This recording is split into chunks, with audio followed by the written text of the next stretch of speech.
Hello बच्चों, कैसे हैं आप सब। आज हम क्लास 10th का चैप्टर 3 जो कि लीनियर इक्वेशन इन टू वेरिएबल है, इसके बारे में आज हम पढ़ेंगे। तो आइए स्टार्ट करते हैं अपना क्लास 10th का जो ये चैप्टर 3 है, लीनियर इक्वेशन इन टू वेरिएबल में। इसमें बच्चों हमको एक लीनियर इक्वेशन दी जाएगी। पहले इसका हम मीन्स समझेंगे। लीनियर इक्वेशन, लीनियर का मतलब होता है ऐसी इक्वेशन जिसकी पावर, जो हाईएस्ट पावर है वो 1 हो। ठीक है, हाईएस्ट पावर 1 हो और वो टू वेरिएबल में हो। वेरिएबल जो होते हैं ए टू जेड के जो भी लेटर होते हैं, अगर ये किसी डिजिट के साथ हो या सिंगल हो मल्टीप्लाई में, तो उसको बोलते हैं लीनियर इक्वेशन इन टू वेरिएबल। ठीक है, आइए स्टार्ट करते हैं। जैसे मैं यहाँ पे लिखता हूं सबसे पहले कि general form of linear equation कि वो होगी a x plus b y plus c equals to 0। ये उसकी जर्नल फॉर्म होगी। यहाँ पे एक्स आपका फर्स्ट वेरिएबल है और वाई आपका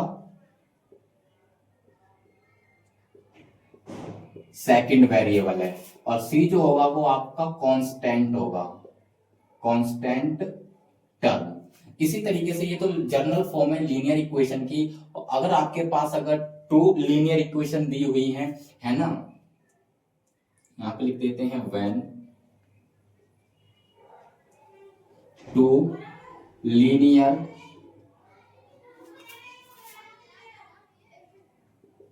इक्वेशन आर गिवन। जब आपको दो लीनियर इक्वेशन गिवन हो तब उनको आप कैसे रिप्रेजेंट करोगे, तो वो है a1x plus v1y plus c1 इजिकल्स to 0। इससे आप ये फर्स्ट इक्वेशन को रिप्रेजेंट करोगे a2x plus v2y plus c2 इजिकल्स to 0। इस तरीके से आप सेकंड इक्वेशन को रिप्रेजेंट करोगे। तो ये लीनियर इक्वेशन इन टू वेरिएबल, इसकी जर्नल फॉर्म आपकी इस तरीके की होगी। ठीक है, इसके बाद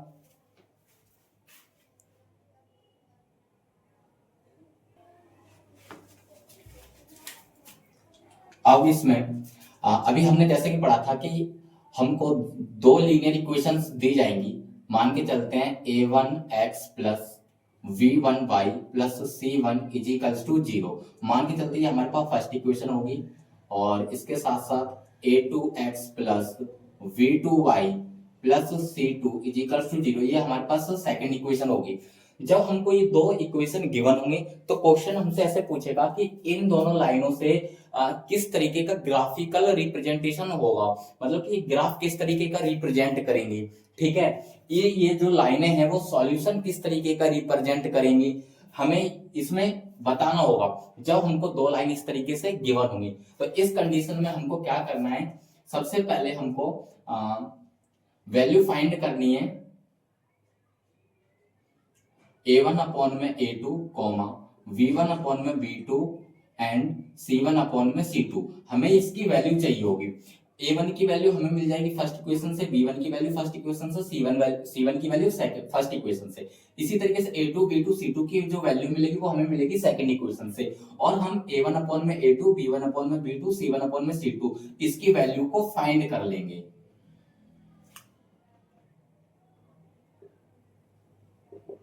ठीक है, इसके बाद में अब हमको क्या करना है, सबसे पहले मैं यहां पे लिख लेता हूं जो कि ये हमारा रेशो है। फर्स्ट कंडीशन क्या होगी, अगर हमारा a1 अपॉन में a2 अगर does not equals to v1 upon में v2 के, अगर हमारा a1 अपॉन में a2 बराबर नहीं आता है v1 अपॉन में v2 की वैल्यू के, तो क्या होगा इस कंडीशन में, जो हमारा अगर हम ग्राफ की बात करें कि ग्राफिकल रिप्रेजेंटेशन है, तो वो हमारा होगा इसमें इंटरसेक्टिंग लाइन।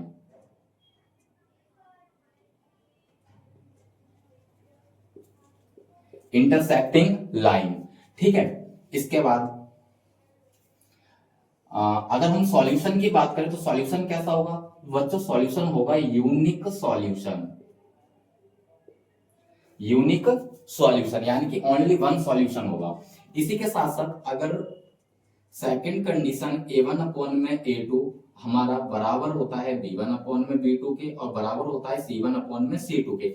इस कंडीशन में जो ग्राफिकल रिप्रेजेंटेशन होगा वो कोइंसिडेंट लाइन आएगी।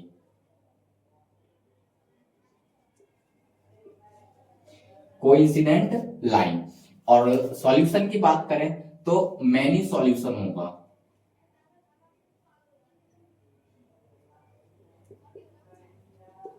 मैनी का मतलब बहुत सारे इसके सॉल्यूशन होंगे।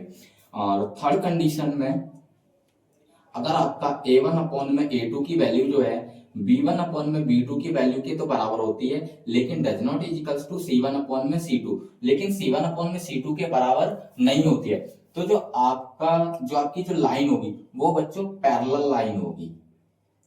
Parallel line. और अगर सॉल्यूशन की बात करें तो यहाँ पे होगा नो सॉल्यूशन। No solution. इसके बाद इसी के साथ साथ एक चीज और आती है, पूछता है आपको इसी तरीके से दो इक्वेशन देगा और पूछेगा कि कंसिस्टेंट है या इनकंसिस्टेंट है। उस कंडीशन में भी आपको इसी तरीके से पूरा सॉल्व करना है। आपको a1 अपॉन में a2, b1 अपॉन में b2, c1 अपॉन में c2 की वैल्यू को फाइंड करना होगा। इसके बाद अगर आपका a1 अपॉन में a2 does not equal to b1 upon में b2 के आता है तो आपका होगा कंसिस्टेंट। कंसिस्टेंट। अगर आपका a1 अपॉन में a2 equals to b1 upon में b2 इजिकल्स टू c1 अपॉन में c2 के आता है तो भी आपका होगा कंसिस्टेंट। अगर आपका a1 अपॉन में a2 equals to b1 upon में b2 does not equals to c1 upon में c2, अगर ये वाली कंडीशन आती है तो आपका होगा इनकंसिस्टेंट। इनकंसिस्टेंट। इस एक्सरसाइज जो अभी हम सॉल्व करने वाले हैं 3.1 उसके अंदर इसी से रिलेटेड जो ये टेबल बनी हुई है इसी से रिलेटेड क्वेश्चंस आएंगे। ठीक है, तो आपको इसको कॉपी पे लिखना है और इसको याद करना है या इसको समझना है बड़े ध्यान से। ठीक है, तो इसको आप नोट करिए, इसके बाद हम नेक्स्ट करते हैं आगे।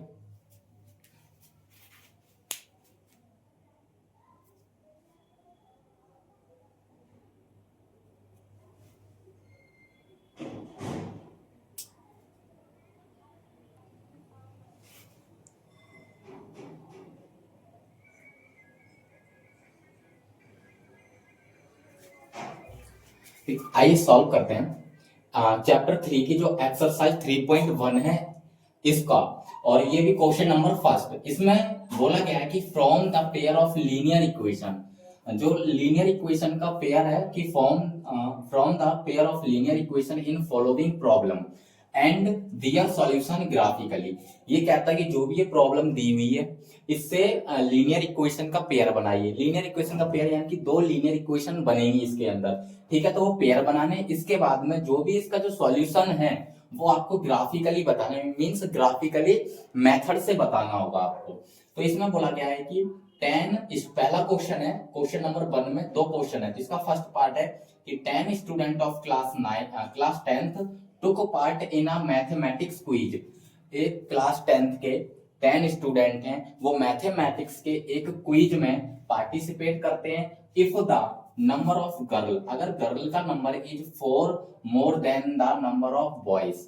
इसमें बोला गया है कि अगर लड़कियों का जो नंबर है ना 4 मोर देन है, मीन्स ज्यादा है लड़कों के नंबर से, तो find the number of boys and girl who took part in quiz. तो इस कंडीशन में कितने बॉयज और कितने गर्ल ने उसमें पार्टिसिपेट किया है उसका नंबर आपको बताना है। ठीक है, और जो हमें सॉल्यूशन करना है वो ग्राफिकली मेथड से करना है।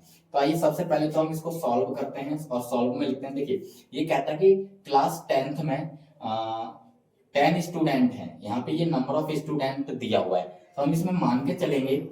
इसको ऐसे क्वेश्चनों को करने से पहले हमको लेट करना पड़ता है, क्योंकि क्लास में कितने गर्ल हैं कितने बॉय हमें ऐसा तो कुछ पता नहीं, तो इसमें हमें लेट करना पड़ेगा कि let the number of girls is equals to x. हम मान के चलते हैं कि वो क्लास में जो लड़कियों का नंबर है वो एक्स लड़कियां होंगी। ठीक है, इसी तरीके से let the number of boys is equals to y. मान लेते हैं कि वाई बॉयज होंगे, और इस तरीके से अकॉर्डिंग टू क्वेश्चन और केस फर्स्ट में हम ये मान के चलेंगे कि एक्स और y girls, number of girls plus number of boy, जो ये टोटल है, टोटल कितना आएगा 10, क्योंकि क्लास के अंदर कितने स्टूडेंट हैं 10 है। ये हो जाएगा आपका इक्वेशन नंबर फर्स्ट। इसके बाद में जो आपका केस सेकंड है उसमें बोला गया है कि यहाँ पे नंबर ऑफ गर्ल का नंबर कितना है एक्स, वो कितना ज्यादा है 4 more than number of boys, boys कितना है आपका बाई से 4 ज्यादा है। ठीक है, इसको सॉल्व करेंगे, बाई को उठा के इधर लेके आएंगे तो ये हो जाएगा x minus y is equals to 4। ये हो जाएगा इक्वेशन नंबर सेकंड। कुछ नहीं किया, बस यहाँ पे जो ये बाई है इसको उठा के हम इधर ले आए। तो जब भी कोई डिजिट या कोई भी वेरिएबल इज इक्वल्स टू के इधर या उधर जाता है तो उसका साइन चेंज हो जाता है। जैसे ये प्लस में था तो ये इधर माइनस में आ गया है। ये हो गई हमारी दो इक्वेशन। अब देखिए यहाँ से हम ग्राफ बनाने के लिए ग्राफिकली, जैसा कि ग्राफिकली सॉल्यूशन करना है हमें, तो ग्राफ बनाने के लिए हमें एक इक्वेशन से मिनिमम 2 पॉइंट्स चाहिए होते हैं। ठीक है ना, 2 पेयर पॉइंट्स चाहिए होते हैं। तो उसके बाद हम चाहे कितने भी निकाल लें। तो आइए इसको सॉल्व करते हैं। इधर इसको लाइन खींच देते हैं। देखिए यहाँ से पहले फ्रॉम फर्स्ट मतलब फर्स्ट इक्वेशन जो कि हमारी है x plus y is equals to 10। यहाँ से मैं x is equals to x की वैल्यू निकालता हूं तो ये हो जाएगा 10 माइनस वाई। अब यहाँ पे मैं x की वैल्यू 1 रखता हूं। अगर मैं x की वैल्यू 1 रखता हूं तो y की वैल्यू यहाँ पे y की वैल्यू रख लेते हैं x y is equals to 1। अगर मैं y की वैल्यू 0 से स्टार्ट करते हैं, 0 रखता हूं तो x की वैल्यू मिलेगी 10 माइनस y की जगह पे 0 और x की वैल्यू आ जाएगी हमारे पास 10 पहला। इसके बाद मैं y की वैल्यू 1 रखता हूं तो x की वैल्यू मिलेगी x is equals to 10 minus 1 और x इज इक्वल्स टू 9। ठीक है, और इसी तरीके से अब मैं फ्रॉम सेकंड इक्वेशन क्या है हमारी x minus y is equals to 4। इसमें भी मैं x y को उधर लेके जाता हूं तो ये हो जाएगा 4 प्लस वाई। अब इसमें मैं y की वैल्यू सबसे पहले तो 0 से स्टार्ट करूंगा तो 0 रखूंगा। तो 0 रखने पर x की वैल्यू जो मुझे मिलेगी वो होगी x, ये 4 प्लस वाई है तो x is equal 4 plus y की जगह पे 0 तो x की वैल्यू मुझे मिलेगी 4। पहला तो ये हो जाएगा। इसके बाद मैं y की वैल्यू रखूंगा 1 तो x की वैल्यू मिलेगी x is equals to 4 plus y है, x is equal 4 plus y की जगह पे 1, x की वैल्यू हमको ये मिलेगी 5। बस अब हम इसको आप इतना नोट करिए। इसके बाद हमें ग्राफ बनाना है तो ग्राफ बनाने के लिए हमको ये रफ करना पड़ेगा। पहले आप इतना नोट कर लीजिए इसको।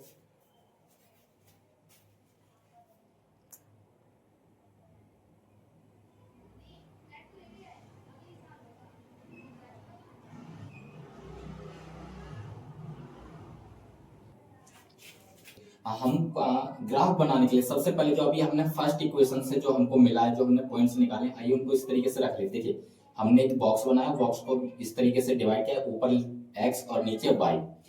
हमारे पास अगर x की वैल्यू कितनी है 10, उस समय y की वैल्यू कितनी है 0, और जब हमारे पास y की वैल्यू 1 है उस समय x की वैल्यू कितनी है 9। इस तरीके से ये मैंने रख लिया। इसी तरीके से फिर से एक बॉक्स बनाते हैं जो कि हमने सेकंड इक्वेशन में निकाला है उसके लिए। तो इसमें भी ये x है, ये हमारा y है। जब हमारी y की वैल्यू 0 थी उस समय x की वैल्यू कितनी थी 4, और जब हमारी y की वैल्यू बच्चों 1 थी और x की वैल्यू कितनी थी उस समय 5। अब आइए हम एक छोटा सा ग्राफ बनाते हैं यहाँ पर। वैसे बच्चों जब आप ग्राफ इसको कॉपी पे बनाओगे, ग्राफ की कॉपी पे, तब आपका एग्जैक्ट आंसर आएगा। जब हम बोर्ड पे इस तरीके से बना रहे हैं तो थोड़ा बहुत इधर उधर हो सकता है, लेकिन फिर भी इसको ठीक बनाने की कोशिश करेंगे। देखिए ये कार्टेशियन प्लेन आप लोगों ने पढ़ा होगा कि कार्टेशियन प्लेन होता है, इसमें ये x एक्सिस होता है, ये आपका y एक्सिस होता है, ये x डैश होता है और ये आपका y डैश होता है। तो हमारी सारी वैल्यू जैसा कि पॉजिटिव है तो हमें x और y की ही जरूरत पड़ेगी। तो इस पे मैं ये देखिए जहां एक दूसरे को दोनों लाइन इंटरसेक्ट कर रही हैं उसको ओरिजिन बोलते हैं, और ओरिजिन पे x और y दोनों की वैल्यू 0 होती है। इधर x एक्सिस पर जो कि ये x एक्सिस है इस पर पॉजिटिव नंबर आते हैं, तो यहाँ पे 1 2 3 4 5 6 7 8 9 10 इस तरीके से ये 10 तक नंबर डालेंगे क्योंकि x की वैल्यू हाईएस्ट कहां तक है 10 तक। 1 इस तरीके से नंबर, और वाई पर भी कुछ नंबर 1 2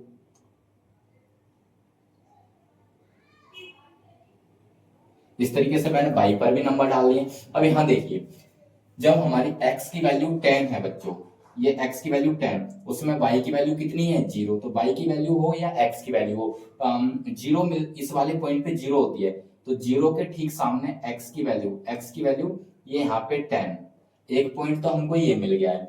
दूसरा, जब हमारे पास x की वैल्यू 9 है 9, उस समय y की वैल्यू कितनी है 1, तो 9 के ऊपर और y के ठीक सामने 1 डिस्टेंस पर आपको इस तरीके से पॉइंट लगा देना है, और यहां से इस तरीके से स्केल रख के एक लाइन खींचनी है। ठीक है, अब आइए दूसरी इक्वेशन, यहाँ पे देखिए x की वैल्यू कितनी है 4, जब x की वैल्यू 4 है उस समय y की वैल्यू कितनी है 0, तो 0 कहाँ है y के ठीक x के बिल्कुल सामने देखना होता है, तो ये 0 है, तो एक पॉइंट तो हमें ये मिल जाएगा। दूसरा, x की वैल्यू 5 आपको यहाँ मिलेगी और y की वैल्यू 1, ठीक जस्ट इसके ऊपर x के ऊपर 1 आपका ये रहा। जब आप इन दोनों पॉइंट्स को इस तरीके से लाइन बनाओगे तो आप देखोगे कि ये दोनों जो पॉइंट्स हैं जहां एक दूसरे को इंटरसेक्ट करेंगे वहीं से आपको स्केल से परपेंडिकुलर ड्रॉ करना है। इस तरीके से ये परपेंडिकुलर ड्रॉ किया आपने, और ठीक जहां इसी के बाई एक्सिस पर आपको परपेंडिकुलर इस तरीके से ड्रॉ करना है। तो आप देखोगे ये वैल्यू x की वैल्यू को बताता है और ये वाला एक्सिस y की वैल्यू को बताता है। तो यहाँ पे देखोगे x की वैल्यू कितनी है 7 एंड y की वैल्यू कितनी है यहाँ पे 3, ये है आपकी y की वैल्यू। तो इस तरीके से अभी इसमें पूछा गया था कि नंबर ऑफ बॉय कितने हैं, नंबर ऑफ गर्ल, तो मैंने लेट किया था कि जो x है वो गर्ल का नंबर बताएगा और y जो है वो बॉयज का नंबर बताएगा। तो इस हिसाब से उस क्विज में जो पार्टिसिपेट कर रहे थे गर्ल का नंबर था 7 और बॉयज थे 3। ठीक है, इस तरीके से हमारा क्वेश्चन सॉल्व हो गया। इसी को बोलते हैं ग्राफिकली रिप्रेजेंटेशन, मतलब ग्राफिकली मेथड से सॉल्व करना किसी क्वेश्चन को।